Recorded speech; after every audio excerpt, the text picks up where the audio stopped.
It's the Life Upfront Engineering Podcast. I'm your host, Jeff Waters, covering ideas, people, and products on the cutting edge of product development. As always, join the conversation at lifeupfront.com.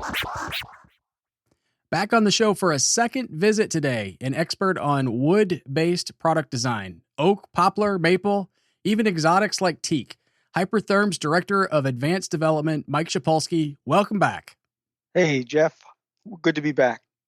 So what's this all about, designing with wood? Hold on a minute. I think we're on the wrong. I'm playing with you. So Okay. When we had our last discussion, and I'll put a link to that in the show notes. When I got done, I realized, wait a minute, I think we said that Mike is an expert on TRIZ about 3 times. I get it. But I didn't explain what TRIZ was, and Right. I bet you a lot of people misunderstood what I was talking about. Well, I did too. So TRIZ, it's actually TRIZ, pronounced TRIZ, and it's an acronym. It's for Russian stuff that the theory of inventive problem solving. And the one of the big problems actually we've just demonstrated is the wording. It's a language. It's actually feels foreign, and even the name. And actually, I got to surprise you here. So in between learning all about engineering for 4 years, I studied Russian back in college. And I'm going to try this, but I'm sure I've got some Russian listeners out there that are going to say I absolutely mangled it. But it's Go ahead. Teoria решения изобретательских задач. The theory of inventive problem solving. Basically, yeah, that's a rough translation, but yeah. So it is foreign, and I first heard about it in the early 90s, and that was only maybe a half an hour in the middle of this corporate training seminar. We touched on it, and I remember only grabbing onto it because I had been to Russia a couple of times since then. I thought, oh, a Russian engineering ideology. That's cool. But we didn't really do much with it, and I've never, ever seen anybody apply it. So what is it? Well, firstly, I have applied it, and it's been very effective for me. And it's a kind of systems way of thinking about problems. And there's a number of elements, but let me start with the first one. It's problem definition to the third order, or very detailed. For instance, you have to define the problem not just where, but when. So, for instance, the problem is when you're driving a nail, the head of the hammer hits your thumbnail. Well, where is the problem? The problem is at the interface between your thumbnail and the head of the hammer, not the back of the hammer or not your pinky. So getting very specific about the two things that are touching that have a problem. And then when. This is different. When is the problem? The problem is not before the hammer strikes the thumb, and it's not after. It's while. And that's an interesting way to really narrow the problem. And once you do that, you can narrow the solution.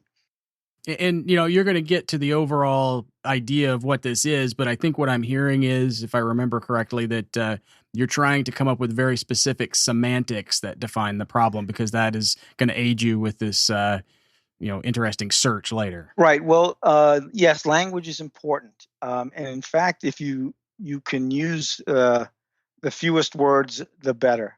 And that's why I like to actually take some of the maybe classic TRIZ stuff and break it into pictures. So objectively, can you describe on one page with very simple shapes where the problem is occurring?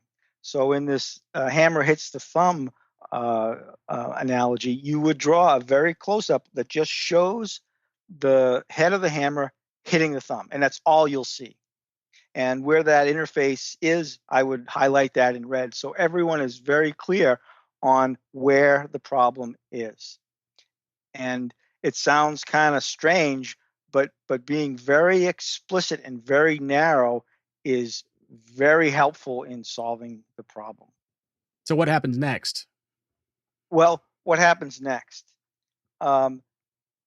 once you know where and when, there's two kind of tricks. One of them is separating in time, and one of them is separating in space. Meaning, you can have a system behave one way in one region and another in a second region. Meaning, you only want to modify the system where the problem is.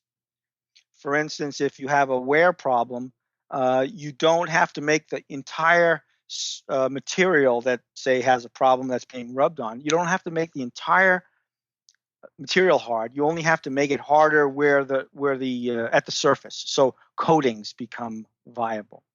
Um, Functionally gradient materials. So, like bone, for instance, is strong where it needs to be strong and not strong, and light where it needs to be light. So, this idea of looking at what seems to be a single element, a single thing, as possibly two things in separate regions. So, hard in one place, soft in another, smooth in one area, rough in another. So really changing the system in the smallest region possible. So separating in space. And the other one I alluded to with the hammer and the nail is separating in time. So the system behaves one way at one point in time and another at a second point in time. It's kind of a silly example of the system behaving differently. When you're driving the nail, you just want to set the nail and your hand is holding it, and you just tap it. And then once the nail is actually set into the wood, you move your hand out of the way. So in one scenario, you actually the system has to behave one way, meaning I have to use my hand to hold the nail. And then once it's started, I can move it out of the way. It's a kind of maybe a trivial example, but the idea is systems can behave differently over time, and you only need them to behave differently when the problem is at hand. Mm-hmm. It's kind of strange thinking, but you would actually solve a problem differently. Say before the problem, you would prevent it. While the problem is happening, you may focus some energy to a different region of the system. And at the end, after the problem, you may do some recovery scenario. So there would be three distinct solutions based on when you would solve the problem. So how does that help you? Well, it helps you by seeing your problem differently. And so, for instance, if I'm going to prevent a problem, then usually I'll have to add a substance, add something between the two things that have a problem. The things that are rubbing together, you'll put a hard coating or some lubrication. And, uh, you know, we get, as engineers, very specific. So, detailed of a problem, like designing a system, a block diagram of a system. We'll have so many boxes that you can't imagine, and one little part of that system will be the problem. And this TRIZ thinking helps you really zone in on where the problem is. It's kind of hard to describe the benefit of that until you've tried to do it. Now, I might be a little confused, but when I think back to the little training that I went through, I thought that TRIZ was about taking what looks like a very unique problem, like you said, diving in deeply and trying to characterize it. So you could say, well, it's soft against hard, for Right, example, right. and then searching through a database of many, many other solutions that have been previously tagged with those same kinds of descriptors to look for something that might relate to this hammer hitting a nail Right. problem, but it might have actually been a solution that was used to I don't know, build the Hoover Dam or something. Well, okay, good point. And you're talking about the standard solutions. In TRIZ, what you try to do is make the problem generic such that you can basically look up some advice on how problems of this type have been solved before. For instance, if there's a harmful action between two things, go back to that where issue. So something is rubbing on something else. There's a harmful action. One standard is to put something between the two things that have a problem. So that would be a generic advice, if you will. It doesn't solve the problem for you, but it says, hey, consider putting something between these two things. Now, that's a trivial example, but once you standardize the problem, or make it generic, there are different standards that are quite helpful in guiding you or giving you some clues on how to proceed. Right. Like in that example, you're right. It is pretty simple. And of course, you might put something in between, but that's one very specific example. But you can imagine cases where, a solution isn't coming to your mind right away. And so you lay it out semantically this way, do a search through some common solutions from many, many different areas, and that will jog your brain so that you come up with something creative. Yeah, it doesn't solve the problem. It suggests possible solutions. And I would argue, those, I made this very trivial. Sometimes you can take a problem and look at it so closely in space and time that it actually becomes a simple problem where the solution isn't seen as straightforward, but becomes straightforward. And I started with the problem definition, and really detail that, because that is a vitally important step to get to the right generic problem, if you will. So you're making sure that you understand it well enough to look in the right spot, or look at the right standards that TRIZ will suggest for you. And where do you find these standard solutions? Are they on the internet somewhere? I'm sure there's a number of different lists of them. I've used Victor Fay's book that has them all listed out, and I think you can find them on the internet. Um, I think, though, a lot of people get hung up on these standards as being TRIZ and being the nugget. And I think that's where I am, by the way. So you're re-educating me now. Well, they're important, but I think possibly more important is understanding the problem such that you can get to the right standard, if you will. And once you get there, once you, the biggest problem in in all these problems is trying to figure out what the problem is. Mm. And so once you agree on, yes, this is the problem, the standards say this, this approach, and then it becomes Google. Literally, you would Google problems of this type. I have solved where problems that are on the inch scale by looking at problems on the foot scale, meaning how people uh, figured out how to scrape the earth and plant seeds by scraping something hard through an abrasive surface, dirt. There was actually a shaped blade that was suggested that I could use on a very small scale.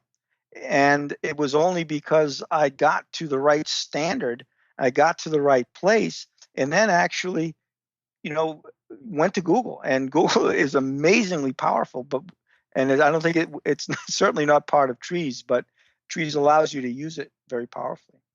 Well, how did you first learn about TRIZ? How did you study it? When did you start implementing it? What's your background with Yeah, it? well, I was first exposed to it in 1990 when some TRIZ experts came to WPI, where I was going to grad school, and they explained it. And I was fascinated by it. And the professors at the time were like, I don't even understand. This is crap. We can do a lot better ourselves. And right there, I never lost real interest in it. But over time, I was just reading and reading and reading and learning. And I never really tried it until maybe 6 years ago. And I signed up for a course with this guy, Victor Fay, and I took his course online. And actually, he did some one-on-one training with me. And then I used it. I used it to solve tough technical problems that turned out to be simple, very simple solutions. And once you're done, here's the thing: once you're done with a tree solution, and the solution's simple, and they go, "Well, that's it." Well, well, yeah, that's it. Well, that's pretty straightforward. Yes. Yeah, and immediately before I gave you that solution, it was unsolvable. Mm. And it's really kind of strange in that way. So then I've used it in a number of times to solve very tough technical problems. But I'm going to step back to this idea of it being foreign. It has been difficult to have the engineers use it. They don't like the language. They don't like the kind of non-traditional way that TRIZ asks you to solve the problem. It's very difficult in that way. So this is something you've adopted and you've had success with, but actually, there's some parallels here to our last discussion. On the last show, you talked a lot about DFMA, design for manufacturability and assembly, Right. and there's a parallel here in that TRIZ is not really a software; it's a methodology. It's something you pick up a book and you read about and you start applying with paper and pencil. It probably are ways. In fact, I do know of one company out there called Invention Machine out of Right. Boston that Right. has somehow automated this, maybe similar to Boothroyd Dewhurst in Right. the DFMA space. But it's a methodology. Now, you have had a lot of success getting your engineers to take on DFMA, but you're saying that they're less enthused about getting into TRIZ. Yeah, it's just more foreign. It's strange to them, and this design stuff and problem solving is what we as engineers have been trained to do in a certain way, and it's ingrained. And trees demands you think about language. What you actually call something uh, can shift you into a place where the solution is not, and it's really, really hard to describe. But we attach so many assumptions around the words we use, and TRIZ tries to break that all together by being almost pictorial and symbolic, using symbols instead of words. It again, it's hard to describe in a couple of 20-minute discussion. But what I will say, the only way to learn it is to actually try it and to use it and to solve technical problems. So it's interesting. I think what you're saying is this is a little bit like the theory that, well, the reality that if you are unhappy and you force yourself to move your lips into a smile, that causes neural networks in your brain to actually activate happiness. So you can force yourself to be happier just by forcing yourself to smile. And similarly, if you look at this TRIZ approach, it's if you force yourself to break the problem down by the TRIZ theory into these very low level descriptive pieces, then that may force you to come up with connections and solutions that otherwise you wouldn't have. Right. And, I guess engineers need greatness thrust upon them. They need to be walked through a problem and kind of muddle through the methodology and then see a result that they came to that they didn't expect. Mm. And you just have to keep kind of repeating those small victories, solve technical problems, give them the credit, and associate it with TRIZ. Do you think you could have adopted TRIZ and been successful with it just by reading Victor Fay's book, or did you really need to have that course? I needed that course. Okay. I needed that course, and I don't know of any other courses, but I'm sure they're out there. But yeah, it's kind of like a foreign language. It's like that. So if you don't speak French, can you learn French from a book? Yes, you can. But without hearing somebody speak it, and without speaking with them, and without having a conversation, you're not going to learn it the same way. Well, I think what I'll do here then is, this is a pretty good introduction to what it is. And I bet you there are plenty of people in our space who've come across the term TRIZ and sort of skipped over it, may have some vague idea of it. But, I think it's really interesting to have you on the show today because, again, you're the first person I've ever heard of that actually took that step to apply it. And you say, and it works. Yes, it has. It's worked for me. And I think it deserves more talk. It deserves more education, and I'd like to come back sometime and do a bit more. Yeah, sounds good. I think what I'll do is put in the show notes. I'll look up the links, or maybe you can help me find the links to Victor Fay's book. And I think there's a good Wikipedia site that can help people learn a little bit more. And if people have questions on TRIZ or DFMA, again, why don't you go ahead and put your social media outlets out there? Okay, sure. I have a LinkedIn working group on systematic DFMA deployment. And I have a website, www.shipulski.com. And you can email me at mike@shipulski.com. Great. Thanks, Mike. Okay, Jeff. Thanks.